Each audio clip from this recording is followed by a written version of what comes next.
What's up, Rustaceans? Welcome back to Let's Get Rusty. It's been 6 weeks and another version of Rust has been released, version 1.60.0. But before we talk about what's included in this new release, if you haven't already, make sure to get your free Rust cheat sheet by heading over to letsgetrusty.com/cheat sheet. With that said, let's get rusty.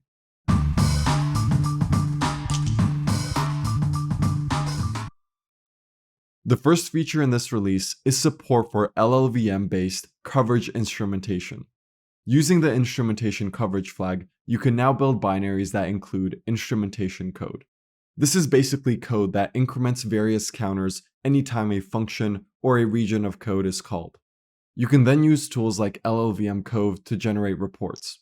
One popular use case for this information is to feed it to tools that measure code coverage, for example.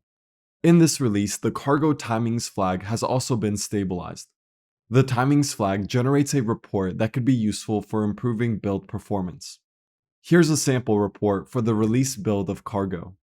It includes basic information like the total build time, as well as an interactive chart which lets you see how long dependencies took to build.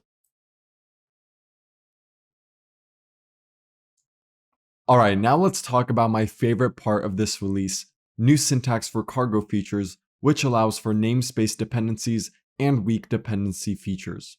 To understand how these work, let's open up a cargo.toml file.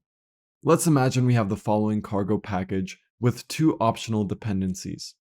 Cargo will implicitly create two features with the same name as the optional dependencies.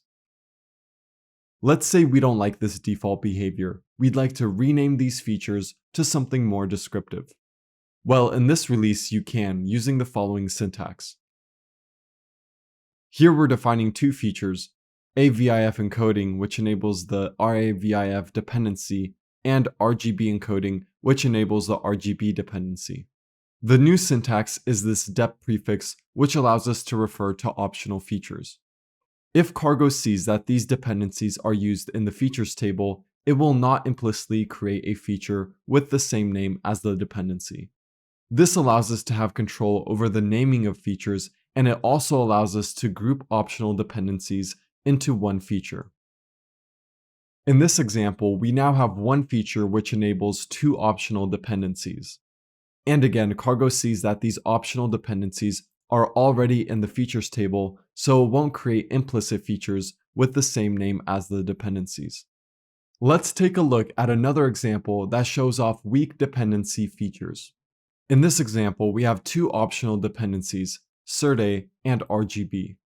We also have a feature called Serde, which enables the Serde dependency and the Serde feature in the RGB dependency.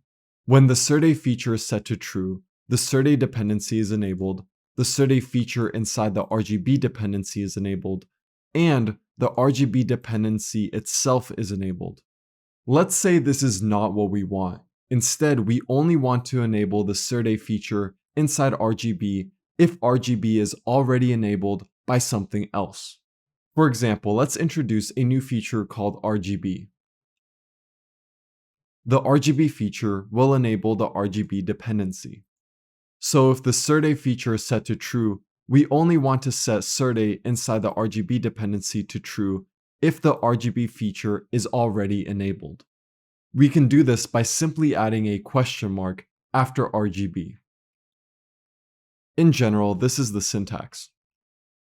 Specifying a question mark after the name of an optional dependency will enable the feature only if the optional dependency is itself enabled. One last thing to know about this release is that incremental compilation has been turned on by default again. That's it for this video. Let me know down in the comment section below what your favorite feature in this release was. Also, make sure to get your free Rust cheat sheet by heading over to letsgetrusty.com/cheat sheet. With that said, I'll see you in the next one.